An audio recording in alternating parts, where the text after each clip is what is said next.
उपस्थित सर्व बांधवांनो, भगिनींनो आणि मातांनो,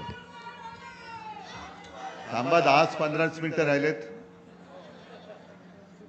शेवटचे 2-4 सिक्सर वगैरे मारायला द्या.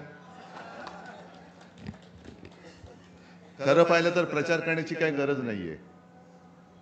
आणि तुम्हाला सर्वांना कल्पना आहे की तुमचं आणि माझं मत हे एका मतपेटीमध्ये पडणार आहे.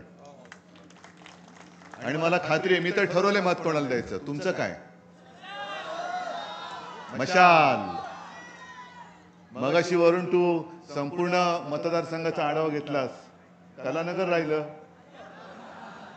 पण काळजी करू नको, कलानगरचा गटप्रमुख तुझ्या सोबत आहे.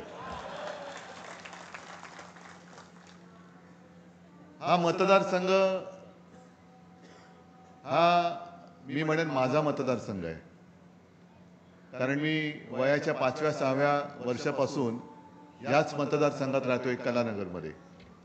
आणि इथले बरेचसे शिवसैनिक हे शिवसेना प्रमुखांच्या काळापासूनचे मी नावाने ओळखतो. कारण त्यांच्या सोबतच मी लहानाचा मोठा झालोय.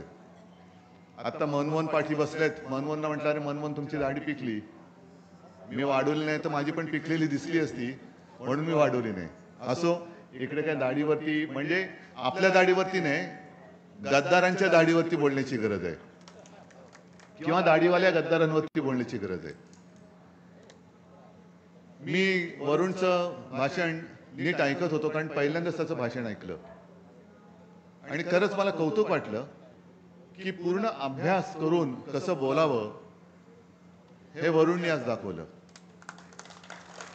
आणि मग तुम्ही विचार करायचा आहे की निवडणुकीच्या आधीच, निवडणुकीला अजून 2 दिवस आहेत, आपला उमेदवार आपल्याबद्दल एवढ्या अभ्यासाने बोलतोय, तो विधानसभेत गेल्यानंतर आणखीन किती अभ्यासाने आपले प्रश्न सोडवून आपल्याला देईल, हे वरुणने आज चुणूक दाखवलेली आहे. इथले प्रश्न सगळीकडे गेले तर तेच आहेत, पण विशेषतः इथले पुनर्विकास प्रकल्प जे आहेत, जे अडखळलेत, मी मुख्यमंत्री होतो तेव्हा सोडवण्याचा प्रयत्न मी सुरुवात केली होती.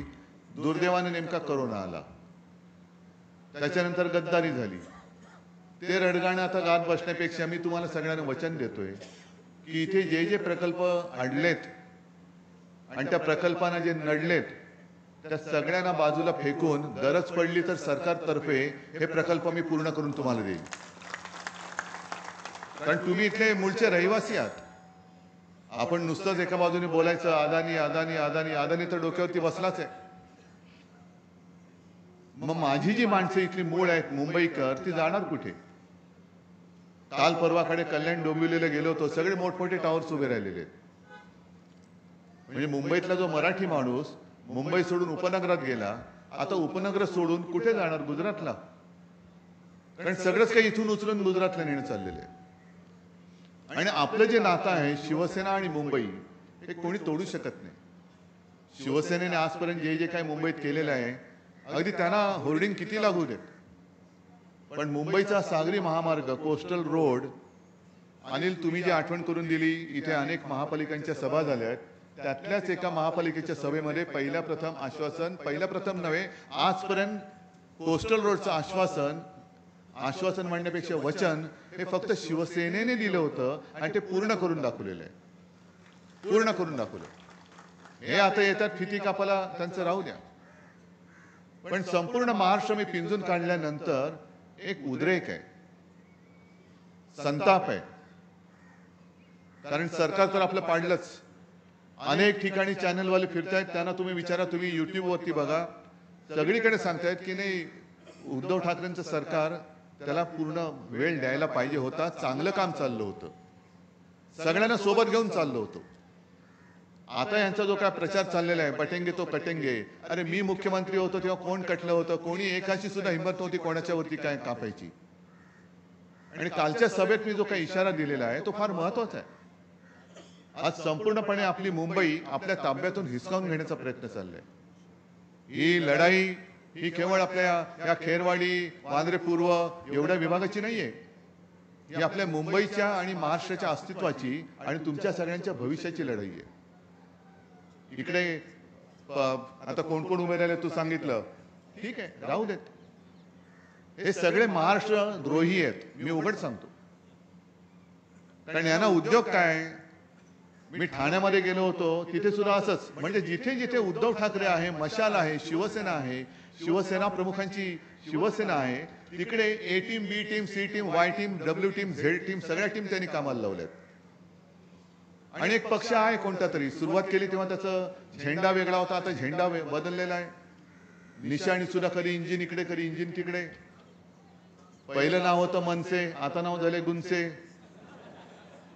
नाही, गुंसे म्हणजे गुणांनी काय नाही, गुणाची मानवा.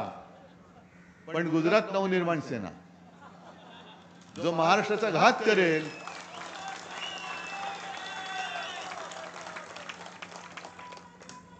जो कोणी महाराष्ट्राचा घात करेल त्याला गुंसे साथ देणार, हे त्यांनी ठरवलेलंच आहे. म्हणजे ध्येय नाही, धोरण नाही, दिशा नाही, काय वाटेल ते बोलायचं. आज पण काहीतरी बोलत, मी काय त्याच्यामध्ये जात नाही. कारण मी तुम्हाला बांधिले, तुमच्या आयुष्यामध्ये सुखाचे, समाधानाचे दिवस कसे आणायचे याच्यासाठी मी झटतोय.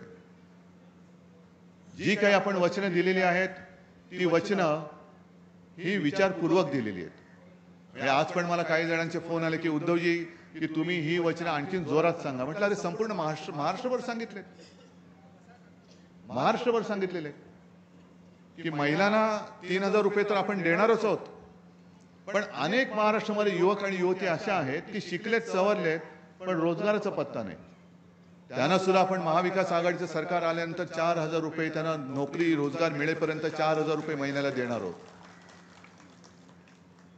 उद्योगधंदे जे इकडनं गुजरातला नेले, गुजरातला गेले, ज्यांना गुजरातला राहायचं राहू द्या, पण महाराष्ट्रामध्ये मी नवीन उद्योगधंदे आणून माझ्या इथल्या लोकांना, भूमिपुत्रांना मी स्वतःच्या हक्काचा रोजगार देऊन दाखवणार आहे. महिलांसाठी तर आपण ठरवलंच आहे, जसं 3,000 रुपये देतो आहोत, तसंच शासकीय बस सेवा हे यांचं काम आहे, अर्धवट रावांचं काम आहे. महाझुटी, त्याला शब्द चांगला आहे, महाझुटीचं सरकार. हे अर्धवट काम करतात. म्हणजे महिलांना अर्ध भाडं माफ नाही, आम्ही पूर्ण भाडं माफ करणार आहोत, पूर्ण तिकीट पूर्ण माफ महिलांना. आणि एवढंच नाही तर रेल्वेमधून सुद्धा. कारण मगाशी मी आलो, विनायक राऊत आपल्या कोकणी भाषेत बोलत होते, मालवणी भाषेत बोलत होते. म्हणजे आपले जे चाकरमान आहेत, जे इकडनं ऑफिसमध्ये नोकरीला जातात, कोकणामध्ये जातात, सगळीकडे जातात, म्हणजे केवळ मालवणीच नाही, तर मुंबईमध्ये नव्हे, महाराष्ट्रामध्ये जितक्या महिला आहेत त्या महिलांना मोफत प्रवास, रेल्वे प्रवास करा, ही मागणी आपण आग्रहाने मोदींकडे करणार आहोत. आणि मग बघू ना मोदींचं प्रेम. खरंच त्यांच्या बहिणी लाडक्या असतील तर मोदीजी, तुम्ही माझ्या इथल्या महाराष्ट्रातल्या महिलांना देशभर करू शकला तर आनंद आहे, पण किमान माझ्या महाराष्ट्रातल्या महिलांना मुंबईमध्ये आणि महाराष्ट्रभर रेल्वे प्रवास मोफत करून दाखवा, तर आम्ही मानू की तुमचं खरोखर बहिणीवरती प्रेम आहे. नाहीतर बहिणी एका बाजूला सुरक्षितता कुठेतरी गेलेली आहे. अमित शहा काल पळाले, कारण सभेला गर्दीच जमत नाही. मोदी सुद्धा परवा शिवाजी पार्कवरती आले आणि रिकाम्या खुर्च्यांशी संवाद करून गेले. भाई और बहनो, कोणीच नाही, सगळे रिकाम पडले, रिकाम. म्हणजे सगळे ओसाड पाटील की, ओसाड गावची पाटील की. आणि अमित शहाना गर्दी जमत नाही. मग त्यांना कळलंय मणिपूर जळते, आणि मग मणिपूरचं कारण देऊन हे पळून गेले, सभा रद्द करून. पण अमित शहा आणि नरेंद्र मोदी जेव्हा इथे प्रचाराला फिरत होते, त्याच वेळेला मणिपूरमध्ये सुद्धा महिलांवरती अत्याचार होतच होते, बातम्या येत नव्हत्या. जेव्हा दोघे इकडे प्रचाराला फिरत होते तेव्हा तिथे एका आदिवासी महिलेवरती अत्याचार करून, 31 वर्षाची आदिवासी महिला होती, तिच्यावरती अत्याचार करून तिला जिवंत जाळून टाकण्यात आलं. आणि इकडे मतं मागत होते. काय कशाचा कशाला पत्ता नाही. हिंदू मुसलमान वाद करायचा आहेत ना आज सगळे. मी तर म्हणेन आपलं हिंदुत्व काय आहे हे आता कळल्यामुळे सगळे मुसलमान हे आपल्या सोबत आलेले आहेत. मी परवा कुठल्या सभेत होतो, तिकडे एका ख्रिश्चन धर्मगुरू आले आणि त्यांनी मला पाठिंब्याचं पत्र दिलं. बौद्ध समाज आपल्या सोबत आलेले आहे, कारण त्यांना कोणाला आता मारामारा नको आहेत, दंगली नको आहेत. किती काळ करायचं, किती आयुष्य त्याच्यात फुकट घालवायचं.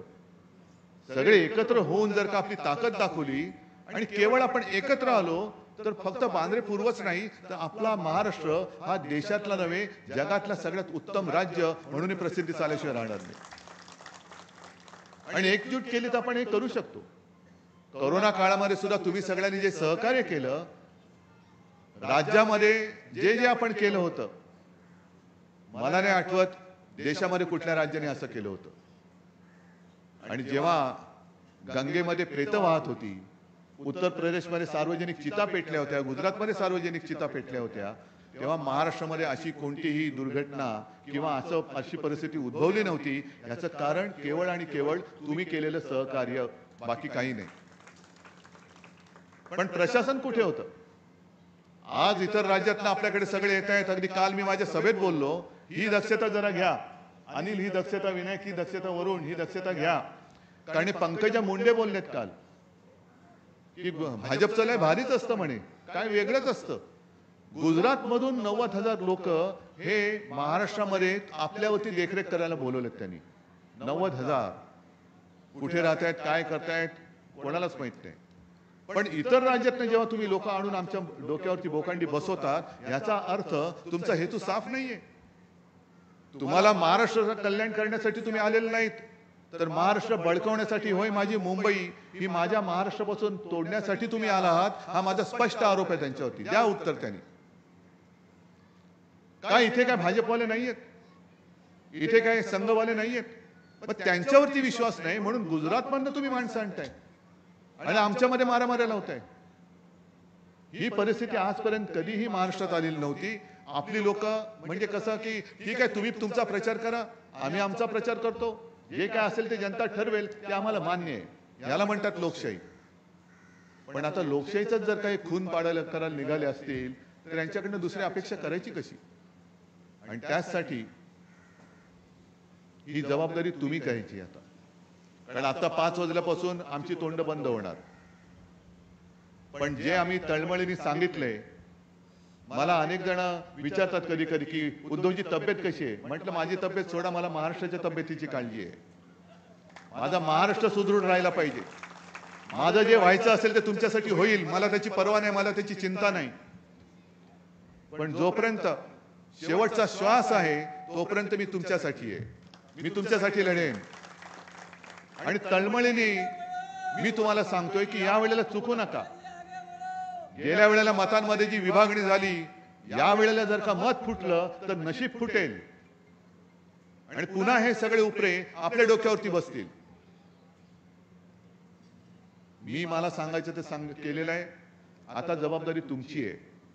तुम्ही जर काय ठरवलात, आणि मी म्हणतोय अख्ख्या महाराष्ट्राने ठरवलं पाहिजे. या चॅनलच्या माध्यमातून अख्खा महाराष्ट्र जर का माझं भाषण बघत असेल तर मी संपूर्ण महाराष्ट्राला परत हात जोडून विनंती करतोय की आता 5 वाजल्यापासून आम्ही प्रचार करू शकत नाही, पण आता तुमचं काम सुरू होतंय. आता तुमचं काम सुरू होतंय. आता तुम्ही ठरवायचंय की आपलं कोण आणि आपला शत्रू कोण, हे तुम्ही ठरवायचंय. महाराष्ट्राला दिशा तुम्ही जर का शक्ती दिली तर आम्ही देऊ शकतो, पण महाराष्ट्राला दिशा देण्याचं काम कोणाच्या हातात द्यायचं हे काम तुम्ही करायचंय. तुम्हाला महाराष्ट्र हा अंधाराकडे न्यायचा आहे. तुमचं आणि तुमच्या मुलाबाळांचं आयुष्य जर काळोखात न्यायचं असेल तर द्या महाझुटीला मत द्या. आणि त्यांच्या जे काही बगलबच्चे आहेत, मग कोण अपक्ष उभं राहिले असेल, कोण गुंचे उभं राहिले असेल, आणखीन कोण राहिलं असेल, त्यांना मत द्या. पण जर का तुमच्या आयुष्यात प्रकाश आणायचा असेल, भविष्य उज्ज्वल करायचं असेल तर फक्त आणि फक्त मशाल, या मशालीशिवाय दुसरा पर्याय नाही. आणि म्हणूनच या विभागामध्ये मशाल आहे. पूर्ण महाराष्ट्रामध्ये जिथे जिथे मशाल असेल तिथे मशाल, जिथे जिथे काँग्रेसचा हात असेल तिथे काँग्रेसचा हात, आणि जिथे जिथे राष्ट्रवादीची तुतारी असेल तिथे तुतारी. चौथं चिन्ह येता कामा नये म्हणजे नये. या 3 पेक्षा चौथं चिन्ह कोणतेही आलं तरी ते महाराष्ट्र घातक्यांचं असणार आहे. म्हणून कृपा करून एकच विनंती करतो, चौथ्या चिन्हावरती बटन दाबायचं नाही. दुसरा म्हणजे आपल्याचा नंबर इकडे 4 आहे, पण मी एकूण चिन्ह सांगतोय. मशाल, हात आणि तुतारी, याच्या पलीकडे चिन्ह नाही.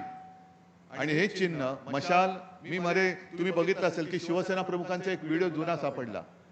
कसल्या निशाणा तुम्हाला दिलेल्या आहेत. आज मी तुम्हाला धगधगती मशाल हातामध्ये देतोय हे शिवसेना प्रमुखांनी सांगितलेलं आहे स्वतः. त्यांचा पण व्हिडिओ आहे.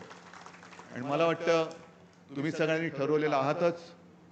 हातामध्ये मशाल नुसती हातात असून नाही चालणार नाही, तर हृदयामध्ये सुद्धा तुमच्या मशाल धगधगते आहे. आणि हीच धगधगती मशाल उद्याचं आपल्या महाराष्ट्राचं भविष्य उज्ज्वल केल्याशिवाय राहणार नाही हा विश्वास व्यक्त करतो आणि तूर्त आपली रजा घेतो. जय हिंद, जय महाराष्ट्र.